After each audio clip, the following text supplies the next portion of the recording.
Muito bem, senhoras e senhores, meu nome é Carlos Henrique, sejam bem-vindos a mais um vídeo aqui no canal da Mercúrios, dessa vez para a gente falar sobre o halving do Bitcoin que deve acontecer aproximadamente em abril de 2024, quais que podem ser os efeitos dele no mercado e como aproveitar esse próximo ciclo de alta. Em 2012, pós-halving do Bitcoin, a gente viu uma valorização de mais de 100 vezes no preço do Bitcoin. Em 2016, pós-halving, essa valorização chegou em 30 vezes. E em 2020, depois do último halving, essa valorização chegou em 8 vezes. Então será que agora a gente pode ver mais uma dessas valorizações? E esse vídeo aqui vai ser um pouquinho mais denso, um pouquinho mais longo, porque não vai ser só mais um vídeo falando sobre como você pode ficar rico fácil com o próximo halving do Bitcoin que deve acontecer em 2024, mas eu vou passar aqui exatamente para vocês como que a mineração funciona, como que o halving deve impactar os mineradores, se isso pode ser algum perigo para a rede do Bitcoin. Também vou falar do porquê que o halving pode ter uma relevância cada vez mais decrescente dentro dos preços de cripto, o que pode frustrar muitas pessoas, e vou falar sobre duas questões dentro do ciclo de cripto que podem ser mais relevantes, na minha opinião, para poder definir os preços que a gente vai ver no ano que vem, do que o próprio halving do Bitcoin, e que tem menos gente, às vezes parece, olhando para essas questões do que olhando para o halving. E por fim, eu vou falar aqui para vocês também sobre um aviso, um alerta sobre essas previsões que o pessoal faz relacionando funções matemáticas com o futuro de preço no mercado de cripto. Então, sem mais delongas, vamos aqui falar um pouco sobre mineração, como que ela funciona, para a gente conseguir entender exatamente como que funciona a empresa do minerador, a dinâmica competitiva entre essas empresas e quais que podem ser os impactos do halving nessa indústria de mineração. Aqui eu trouxe para a gente, pessoal, um diagrama que mostra o bloco do Bitcoin de maneira simplificada, né? O que é esse tal desse bloco? E eu vou pedir para vocês focarem principalmente nessa palavrinha que está aqui dentro do block header, ou cabeçalho do bloco, que é a palavra nonce. O nonce é a palavra que vai definir toda a indústria de mineração e ela só existe por conta desse número mágico. O nonce é o número que os mineradores tentam encontrar por meio das funções hash para se tornarem elegíveis e merecedores de minerar um novo bloco e, consequentemente, eles conseguem as recompensas de Bitcoin e os novos Bitcoins que são emitidos naquele bloco. E aí, então, entra o que é uma função hash, né? Essa outra palavra complicada que eu trouxe aqui para vocês. Pensem na função hash, uma função matemática, como se ela fosse uma estrutura que transforma matéria-prima em um produto finalizado. Então, de um lado, a gente coloca o input, que entra ali naquela setinha dentro da função hash, e ela libera para a gente um output. É como se de um lado eu estivesse colocando tábuas de madeira e do outro lado está saindo uma cadeira de madeira ou então uma mesa de madeira, algo nesse sentido. A grande questão é que na função hash você não consegue pegar um output e fazer ele voltar atrás para poder te liberar um input. E lembrem-se que o nonce, aquele número mágico, é um output. Então a sua única ferramenta para poder encontrar esse output é testar vários inputs diferentes, várias matérias-primas diferentes, até encontrar o resultado desejado. Principalmente porque inputs diferentes, ou seja, matérias-primas diferentes, sempre vão resultar em outputs, em resultados diferentes. E entendendo essa regra aqui de como os mineradores fazem para poder minerar novos blocos dentro da rede, entra também a questão da política monetária do Bitcoin, porque junto com essa criação de blocos, existe um limite máximo de 21 milhões de Bitcoins que foi definido lá no código criado pelo Satoshi Nakamoto, que é esse que vocês estão vendo aqui na minha tela, e que faz com que os Bitcoins eles tenham uma oferta máxima que vai alcançar um determinado patamar. Porém, atualmente, a gente já está em mais de 19 milhões de Bitcoins minerados ao todo. Então, como que funciona essa regra que vai guiar a gente até a gente chegar nos 21 milhões de Bitcoins? E é aí que entra o halving, e que está sendo mostrado justamente nesse gráfico aqui, que está agora na tela de vocês. Nesse gráfico, a gente vê na linha vermelha a emissão de bitcoins que vai acontecendo ao longo do tempo, e aquela linha azul mostra a quantidade de bitcoins que vão ser minerados a cada ciclo, né? E que ela é uma proxy ali para a gente do número de bitcoins que é minerado a cada bloco. Então percebam que lá no começo o Bitcoin ele era minerado a um passe de 50 novos Bitcoins por bloco. Após 4 anos, né, aproximadamente, já que isso é medido em blocos, ou seja, a cada 210 mil blocos, ocorre um corte de recompensa e aí esses 50 bitcoins por bloco viraram 25 bitcoins por bloco, que depois viraram 12,5 bitcoins, depois viraram 6,25 bitcoins, e ali em 2024, provavelmente aproximadamente em abril de 2024, a gente deve ver um novo corte pela metade nesses 6,25 bitcoins que são minerados. E aí a oferta de bitcoins a cada bloco deve cair novamente, tá, pessoal? Então, como que isso deve impactar a indústria de mineração? Antes de tudo, e por isso que eu trouxe esse artigo aqui da Hash Rate Index, a gente tem que entender que a indústria de mineração é extremamente descentralizada, fragmentada e competitiva.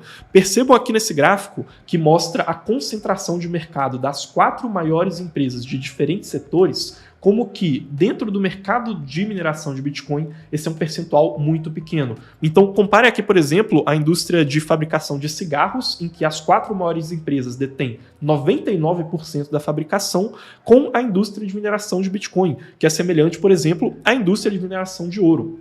Aqui, as 4 maiores empresas detêm somente 13% de dominância de mercado. E aqui a gente consegue ver isso de maneira um pouco mais aberta, como que essas empresas individualmente têm um percentual de relevância muito pequeno ali dentro desse sistema de mineração. O que leva, inclusive, de novo a essa conclusão aqui do artigo, que mostra que essa é uma indústria extremamente competitiva e extremamente fragmentada. Essa também é uma conclusão que diversos outros artigos chegaram. Essa daqui, por exemplo, é um artigo da Warsaw School of Economics e que eles chegam justamente nessa resultante de que o mercado de criptomoedas se assemelha muito com uma competição perfeita, com um mercado de concorrência perfeita, e isso faz com que os mineradores de Bitcoin, em sua relevância individual, se tornem relativamente suscetíveis às dinâmicas e grandes ondas que podem acontecer no mercado, né? Então eles são mais afetados do que pelo mercado individualmente do que agentes capazes de afetar o mercado como um todo. E aqui mais um exemplo ali que fala sobre o custo e sustentabilidade do Bitcoin, e nesse estudo aqui novamente o autor chega justamente à conclusão que a longo prazo tende a ocorrer um equilíbrio em que os custos dos mineradores do Bitcoin tendem a se aproximar das receitas e as taxas de lucro dos mineradores tendem a ser cada vez menores, justamente por essa questão de ser um mercado de concorrência muito ampla. E prestem muita atenção nesse ponto. As taxas de lucro dos mineradores são relativamente frágeis de acordo com essas dinâmicas macro que estão acontecendo no mercado. E aí vamos entrar agora na prática para ver o que isso significa em termos de halving. Aqui é um estudo muito interessante da Coinmetrics aqui, entendendo como que a mineração do Bitcoin funciona por meio de princípios econômicos. E aqui o que eles trazem é justamente como que, após acontecer um halving, a tendência é que a força computacional da rede seja dragada para fora da rede, justamente porque, como aquela margem de lucro dos mineradores tende a ser apertada, aqueles mineradores que são menos eficientes acabam sendo jogados para fora. Isso daqui dá até para a gente notar, entendendo a diferença da dinâmica competitiva em mercados de alta e mercados de baixa. Aqui mais um estudo da Hash Rate Index que mostra justamente isso. Aqui vocês estão vendo a diferença do piso de eletricidade que os mineradores podem pagar dependendo se eles estão em um mercado de alta ou um mercado de baixa. Lembrando que a eletricidade para manter os computadores é o principal custo dos mineradores. Percebam que nos mercados de alta, ali em novembro de 2021, nessas barras vermelhas, aqui a gente vê diferentes máquinas de mineração, elas podiam pagar um preço muito mais alto pela energia e permanecerem lucrativas em comparação com os mercados de baixa, né? Ou seja, a gente acabou de ver como que esses mineradores eles podem ser fortemente impactados por essas ondas no mercado. E aqui é um estudo da Blockware Solutions, que também mostra isso de maneira bem interessante. Aqui eles pegaram tabelas com as diferentes máquinas usadas na mineração, da mais eficiente para menos eficiente, e também funcionando em diferentes patamares de preço de eletricidade do Bitcoin. E o que eles mostram aqui justamente é que, conforme a recompensa dos blocos é cortada, a gente tende a ver as máquinas de mineração menos eficientes e aquelas máquinas que pagam um preço mais alto pela eletricidade sendo jogadas para fora da rede. E agora, vamos ver agora na prática o que isso significou no último halving. No último halving, né, e agora um estudo que é a Cryptocurrency Mining Industry Report aqui, a gente consegue perceber que nesse último halving que aconteceu, né, nesse estudo aqui produzido pela Token Sites, a gente viu uma queda muito acentuada na hash rate do Bitcoin. Ou seja, significa que o poder computacional tende a cair junto com o halving acontecendo, porque os mineradores menos eficientes são expulsos. Aqui, qual que é a parte mais importante que você tem que prestar atenção? Quando o halving acontecer, provavelmente a gente vai ver, principalmente se os preços do Bitcoin não estiverem colaborando, muitos mineradores sendo jogados para fora da rede, mais empresas de mineração sofrendo pressão financeira, porém isso por si só, dentro do evento isolado do halving acontecendo agora, porque a longo prazo de fato podem ter implicações mais graves, mas acontecendo agora de maneira isolada, tende a ser reequilibrado conforme esses próximos meses e anos forem se passando. Então a gente tende a ver algumas empresas de mineração menos eficientes indo à falência, da mesma forma que aconteceu nos últimos halvings, a gente tende a ver uma pressão maior para o desenvolvimento tecnológico dentro dessa área de mineração, um mercado ficando ainda mais concorrido, mais descentralizado, fragmentado e com menos potencial de criação de diferencial competitivo entre os mineradores, porém essa é uma tempestade que tende a passar depois de algum tempo, né? Mas para quem quiser saber as implicações mais graves, aí sim, que isso pode ter a longo prazo, a gente tem algumas lives aqui explicando sobre essa questão de mineradores a longo prazo. Agora, vamos entrar aqui, agora que a gente entendeu como que o halving deve impactar os mineradores, na parte que você com certeza deve estar esperando aqui, que é a questão de preço, né? Qual que é a lógica e por que que as pessoas sempre falam que o preço do Bitcoin deve subir depois que acontece um halving? Como a gente sabe, o preço ele é sempre definido por um balanço entre oferta e demanda. Ou seja, como que você define o preço de tomates? Depende de quantas pessoas estão ofertando a venda de tomates e quantas pessoas estão demandando a compra de tomates. E aí a gente chega no preço. Qual que seria a teoria que eu estou mostrando aqui para vocês? A gente tem uma demanda X de Bitcoin, essa demanda permanece a mesma, porém, quando acontece o halving, a oferta de Bitcoins é cortada pela metade. E se a gente tem uma oferta menor para uma demanda que continua igual, teoricamente, a gente tende a ver o preço subindo, certo? Essa daqui é a teoria por detrás do halving. E a gente viu essa subida de preço em todos os últimos halvings. Aqui, um gráfico em escala logarítmica, e aí vocês estão vendo na linha roxa o aumento de preço do halving de 2012, ali naquela linha mais verde a gente está vendo o de 2016, depois o de 2020, certo? E ali também uma linha final que mostra essa média acontecendo. Então isso sempre aconteceu nos últimos halvings, né? E aqui a tabela daquela multiplicação que eu mostrei para vocês lá no começo do vídeo. Então, no primeiro halving ali em 2012, a gente viu um acontecimento de 100 vezes de valorização no preço do Bitcoin. Depois, em 2016, uma valorização de 30 vezes. E aí, em 2020, até o pico ali do mercado, uma valorização de 8 vezes, tá, pessoal? E aqui eu estou mostrando para vocês uma previsão de aonde poderia ir o preço do Bitcoin no halving, né, passado o halving de 2024, caso a gente seguisse esse mesmo padrão, né? Que olha, a gente tem essa lógica simples ali de que a oferta é cortada, a demanda continua a mesma e a gente tem uma valorização. E aqui vocês podem ver que ele está oscilando aqui entre os 120 mil dólares e os 200 mil dólares, tá? Essa daqui não é uma previsão que foi feita por mim, ela está aqui dentro desse artigo que vocês podem procurar, que é Bitcoin Halving in Less Than 1 Year Away, né? O que a gente pode esperar aqui do Jesse Mears, certo? Então essa é a previsão, e aí aconteceria essa valorização, e ali para 2024, 2025, a gente teoricamente, seguindo esse mesmo padrão de mercado, veria o Bitcoin chegando em 120 mil dólares, 200 mil dólares, sendo que no momento da gravação desse vídeo, o Bitcoin está oscilando em torno de 30 mil dólares, certo? Só que agora eu quero trazer para vocês alguns motivos que podem fazer com que essa lógica ela se altere, tá? O primeiro desses 3 motivos que eu vou mostrar aqui para vocês é o seguinte: atualmente a oferta de novos bitcoins não é tão relevante assim dentro da oferta total de bitcoins no mercado, do volume total, quanto ela era nos ciclos passados. O que isso significa? Que antes, aqueles bitcoins que estavam entrando, novos bitcoins no mercado, porque os mineradores estavam liberando eles, eram muito relevantes perto do volume total de negociação. Agora, o volume de negociação cresceu muito e a relevância, a quantidade de novos bitcoins que estão sendo liberados diminuiu. Então, não faz sentido a gente esperar só por esse argumento de oferta e demanda que esse efeito aconteça reproduzindo a mesma lógica matemática que ele obedeceu no passado. Não faz sentido a gente esperar isso, porque essa lógica de oferta e demanda mudou em comparação com o volume de mercado. E tem mais dois argumentos aqui que também contribuem para a gente achar que o efeito, o impacto do halving tende a ser decrescente. Então, um deles é a gente entender a eficiência de mercado. O que é isso? Pessoal, o mercado financeiro ele é feito de previsões e de pessoas tentando anteceder eventos. Se todo mundo sabe que uma coisa vai acontecer, não adianta você agir como se você fosse o único vidente ali do mercado e antecipar essa situação, porque todo o mercado está tentando também antecipar essa situação, e a gente viu principalmente uma grande entrada de investidores institucionais dentro do mercado de Bitcoin que também estão olhando para o halving. Então, a cada momento que o ciclo de cripto, o mercado de cripto, se populariza, a gente vê uma tendência para que esses eventos eles sejam antecipados no preço. Ainda mais um evento como o halving, que é extremamente previsível.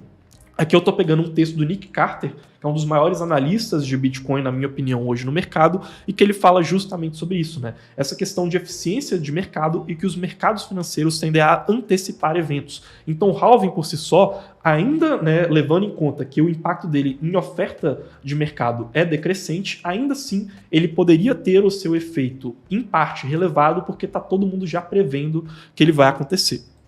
E uma segunda questão aqui que eu também queria mostrar para vocês, agora um estudo de uma research chamada Trammell Venture Partners, um fundo de investimento, é que o Bitcoin ele vem tendo cada vez menos relevância em comparação com o mercado de cripto total. Então, naqueles halvings anteriores, quase todo o mercado de cripto era composto pelo Bitcoin. Em 2017, 88% do valor de mercado de todas as criptos somadas era valor de mercado do Bitcoin. Atualmente, isso já caiu. E além dessa dominância ter caído, o Bitcoin ele recebe muito menos atenção em investimentos do mercado. Esse gráfico aqui, ele mostra justamente isso. Ele mostra, de um lado, que a gente teve uma dominância ao longo de 2022 de 42% do Bitcoin como valor de mercado, porém só 1,3% do valor de dólares de investimento em novas tecnologias de fundos de venture capital no ecossistema de cripto foi para dentro do ecossistema do Bitcoin, certo? Então a dominância do Bitcoin hoje para o mercado cripto como um todo, não só em preço, mas também em atração de investimentos, é muito menor. E isso também se reflete no número de desenvolvedores. Aqui eu estou mostrando para vocês o site da Electric Capital, que mapeia os desenvolvedores do mercado de cripto. E olha, aquela historinha de que o Bitcoin é um buraco negro que atrai todas as maiores mentes do mundo para desenvolverem dentro do ecossistema do Bitcoin, já não é mais verdade. Percebam aqui que a gente tem 3 ecossistemas extremamente dominantes em termos de desenvolvimento de novas tecnologias hoje, que são Ethereum, Polkadot e Cosmos. As maiores mentes hoje do mercado cripto estão recebendo financiamento que não está indo para o Bitcoin, está indo para esses ecossistemas e os desenvolvedores estão trabalhando aqui. Então é fato que a relevância do Bitcoin vem caindo, certo? Novamente, porque a gente vê um menor impacto na oferta, a gente vê uma previsibilidade de mercado maior, uma maior eficiência de mercado e a gente vê que a dominância do Bitcoin em relevância no mercado já não é aquela que era lá em 2012, em 2016 e 2020. Mas o que isso significa, então? Significa que, você mostrou esse vídeo aqui só para me falar, para não me preocupar com o halving, e agora não devo investir em cripto, não devo ficar otimista para 2024, 2025, é só isso? Posso fechar o vídeo e acabou? Não. O que eu quero mostrar para vocês são 2 fatores, um fator interno do mercado de cripto e um fator externo do mercado de cripto, que são, na minha opinião, e na opinião da Mercúrios, mais relevantes de serem acompanhados para investir nos próximos anos, do que a questão do halving do Bitcoin. E o primeiro deles aqui, fator interno do mercado de cripto, é chamado de ciclo de preço inovação. Esse daqui é um ciclo que foi nomeado pelo fundo de Venture Capital, que hoje talvez seja o mais relevante em investimentos no mercado de cripto global, que é a A16Z. O ciclo de preço e inovação, como é mostrado aqui nessa imagem, ela mostra pra gente que os preços no mercado de cripto aumentam, em consequência com isso a gente tem um interesse maior surgindo pelo mercado. A maioria de vocês que está me assistindo aqui entrou em 2017 e 2021, não é à toa, porque o preço chama interesse. Esse interesse gera novas ideias e essas novas ideias geram novos projetos. A consequência é que a gente vê ondas de inovação no mercado de cripto que criam uma base para a gente gerar narrativas que geram novas valorizações de preço. A gente vê isso muito claramente aqui nesse gráfico que mostra o preço do Bitcoin, atividade de desenvolvedores, atividade de novas startups e atividades em termos de mídias sociais. Percebam que a cada inovação, né, vocês podem reparar que nessas logos, a gente vê novas ondas de cripto surgindo. E a Bitwise, que é outro dos fundos mais tradicionais de investimento em cripto do mundo, também traz um pouco disso aqui pra gente. Então esse aqui é um diagrama que mostra pra gente 3 anos de alta seguidos de 1 ano de baixa, né, que tem sido esse ciclo que acontece no mercado de cripto. E as pessoas normalmente reparam só aqui em 2012, em 2016, em 2020, que são ciclos de alta que acontecem na metade ali, né, que são os eventos do halving que acontecem na metade desses ciclos de alta. E depois acontecem aqui os ciclos de baixa, como foi 2014, 18 e 22. Porém, o que as pessoas não reparam e que a Bitwise destaca aqui nesse relatório é que em 2011, 2015 e 2019 foram anos em que a gente viu justamente a inovação em termos de novas tecnologias no mercado e que também pode ajudar a criação de novas narrativas que impulsionaram essas altas. Então são ciclos internos do mercado. Em 2011, a gente viu a tecnologia para o acesso a Bitcoin crescendo muito. Em 2015, a gente viu a criação da Ethereum e plataformas de contratos inteligentes, que depois foi gerar aquele boom dos ICOs que aconteceu em 2016, 2017. E em 2019, a gente viu o princípio do que foi o Summer DeFi, ou seja, tecnologias de finanças descentralizadas crescendo, e também uma ampla gama de tecnologias para NFTs sendo desenvolvidas, que são as aplicações que estavam funcionando nas plataformas de contratos inteligentes que foram estreadas lá em 2015 pela Ethereum. Então, a gente precisa se atentar muito na criação de novas tecnologias que podem possibilitar narrativas novas surgindo no mercado de cripto e atração de novos usuários para o mercado. Isso aqui, internamente, dentro do mercado de cripto, na minha opinião, é mais importante do que o halving do Bitcoin. E aqui eu vou separar 3 fatores internos que a gente tem que prestar atenção, da mesma forma que a gente deveria ter prestado atenção lá em 2011 com as carteiras de Bitcoin, em 2015 com a Ethereum e em 2019 com as aplicações. Quais são esses 3 fatores, na minha opinião? Primeiro fator interno para esse ciclo do mercado de cripto: questão da regulação de cripto. Hoje o mercado cripto ainda é muito pouco regulado e a gente precisa acompanhar novos veículos de investimento sendo lançados e uma regulação avançando, seja nos Estados Unidos, seja lá fora, para os institucionais terem um maior potencial de aporte no mercado de cripto, dinheiro grande, dinheiro de verdade entrando no mercado, tá? Indico inclusive esse texto aqui da Iporanga, que também é outro fundo de Venture Capitals aqui, muito interessante, em que eles falam sobre regulação, tá? Então esse aqui é um fator interno. Acompanhe, por exemplo, a questão do ETF de Bitcoin lá da BlackRock. Segundo fator interno importante e relevante para o ciclo de alta do mercado de cripto é a questão de experiência do usuário. Pessoal, hoje é muito difícil usar cripto, né? Comparem, por exemplo, você criar uma conta no Facebook, criar uma conta no Google, em comparação com utilizar uma MetaMask, por exemplo, ou fazer alguma operação dentro do mercado de cripto. É muito mais difícil. Então, a gente precisa ter uma melhora na experiência do usuário. As criptos que melhorarem a experiência do usuário podem ter um grande caminho de crescimento para os próximos anos e para atrair muitos usuários, seja em aplicações financeiras mais robustas, semelhantes a bancos, seja em aplicações de massa, como jogos e redes sociais. E para isso, se eu puder dar uma dica para vocês, prestem atenção em Account Abstraction, tá? Que é uma tecnologia que deve melhorar a experiência do usuário com carteiras de cripto por meio de carteiras de contratos inteligentes e que pode ser uma tendência para os próximos anos, tá? Essa daqui é uma palestra que o Vitalik fez lá na DevCon, que aconteceu lá na Colômbia, um grande evento de desenvolvedores. Eu tive a experiência de assistir essa palestra lá pessoalmente e que eu indico para vocês em questão de entender Account Abstraction, certo? Terceira questão aqui interna do mercado de cripto é a questão da escalabilidade, certo? Então prestem muita atenção naquelas criptos, principalmente as criptos de segunda camada que estão sendo desenvolvidas lá na rede da Ethereum e que devem permitir que os usuários tenham taxas mais baratas e transações mais rápidas, tá? Isso aqui também deve permitir que aplicações que até então não foram desenvolvidas no mercado de cripto possam receber usuários, tá? Então, em questão de ciclo de preço e inovação, prestem atenção em regulação, experiência do usuário e escalabilidade dentro do mercado de cripto, tá? Que eu estou mostrando algumas dessas criptos mais relevantes em termos de segunda camada. E aí agora, qual que é aquele ciclo externo ao mercado de cripto que também, na minha opinião, é mais importante do que a questão do halving? é a questão do ciclo macroeconômico, tá? Aqui eu estou mostrando uma carta da Pantera Capital lá em 2019, e aqui eles trazem essa tabela que mostrava como que em 2019 o preço do Bitcoin era muito descorrelacionado dos ativos do mercado financeiro tradicional. Porém, isso começou a mudar, reparem aqui nesse gráfico, na linha vermelha que mostra a correlação entre Bitcoin e Nasdaq, principalmente a partir de 2020 e 2021. Então o fato, pessoal, é que atualmente o mercado de cripto é muito correlacionado com o mercado macroeconômico. Não adianta a gente ficar só olhando e pensando no halving se a gente não entender as movimentações, por exemplo, do Fed, que é o Banco Central dos Estados Unidos, e que tem agido agora em um ciclo de elevação da taxa de juros, que é esse ciclo que eu estou mostrando aqui para vocês.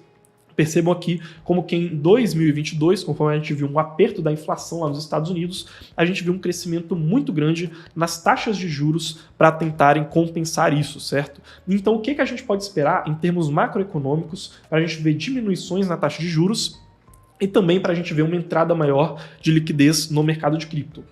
E aqui eu vou puxar justamente o que foi a última comitiva de imprensa do Banco Central dos Estados Unidos, em que o Jerome Powell, que é o presidente do Banco Central dos Estados Unidos, mostrou para a gente esse gráfico aqui. O que ele está mostrando nesses pontinhos aqui, pessoal, é que a maioria dos membros do Fed está prevendo que a gente vai ver diminuições na taxa de juros lá para o final de 2023 ou comecinho de 2024, tá? Essa daqui é a opinião dos membros do Banco Central americano. E esse é um movimento que a gente deve ver acontecendo em 2024, em 2025, que pode ser positivo para o mercado de cripto, tá? Porque é uma entrada de liquidez maior e, como eu mostrei para vocês, hoje o mercado de cripto é correlacionado com a macroeconomia, com as empresas de tecnologia e assim por diante. Então, esses são motivos que fazem com que a gente possa sim ficar otimista com cripto para 2024, 2025, fatores muito mais importantes de serem acompanhados, na minha opinião, não porque a gente vai ter ali a questão do halving, que na minha opinião é muito mais psicológica e de rememoração do mercado, mas sim porque a gente tende a ver uma melhora da regulação, uma melhora na escalabilidade, na experiência do usuário e um cenário macroeconômico mais favorável. E se eu puder dar um último recado aqui para vocês e que eu acho extremamente importante de ser passado aqui, eu gostaria de trazer para vocês uma reflexão que eu vejo muitas pessoas prometendo essa questão do halving como se fosse uma questão de enriquecimento fácil, como se fosse uma norma simples do mercado de cripto, uma receita de bolo de que, olha, só você investir e seguir essa regra você vai ficar rico. Muitas pessoas apostando muito dinheiro nisso, só que a verdade é que não é bem assim, tá? E eu quero trazer principalmente um alerta para vocês para fugirem dessas fórmulas fáceis, tá? Aqui eu trouxe um estudo da Hash Rate Index, né, também aquela casa de análise, em que eles buscaram para um hash price floor do Bitcoin, né? Eles estavam estudando aqui a dinâmica competitiva dos mineradores.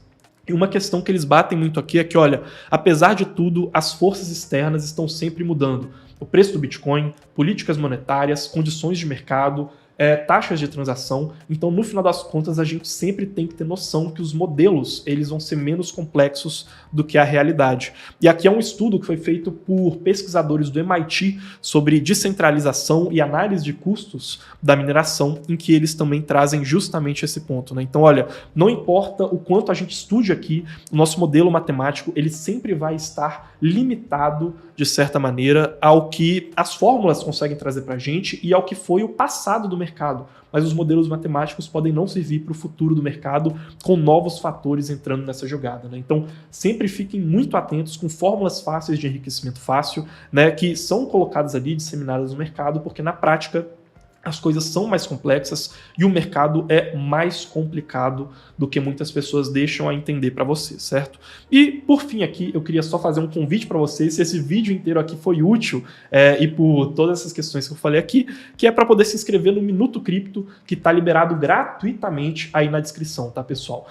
Todos os eventos do halving vão ser acompanhados de perto aqui por a gente na Mercúrios, e se você quiser receber nossas análises de forma gratuita todos os dias às 7 da manhã, é só entrar no primeiro link que está aí na descrição para se inscreverem no nosso e-mail diário, né? Aqui eu estou dando alguns exemplos para vocês, por exemplo, aqui o e-mail que a gente viu hoje de manhã com 4 passos para encontrar criptos, e a gente vive fazendo esses e-mails aqui e disparando para vocês com as principais análises e oportunidades do mercado, tá? Então eu espero que vocês aproveitem, se inscrevam no Minuto Cripto, que está aí na descrição, se esse vídeo foi útil para você. Eu sei que foi um pouco mais denso, mas é um vídeo necessário de um tema extremamente importante. Deixem o like aqui embaixo, se inscrevam no canal para não perderem os próximos conteúdos. A gente se vê em outros vídeos por aqui e até mais.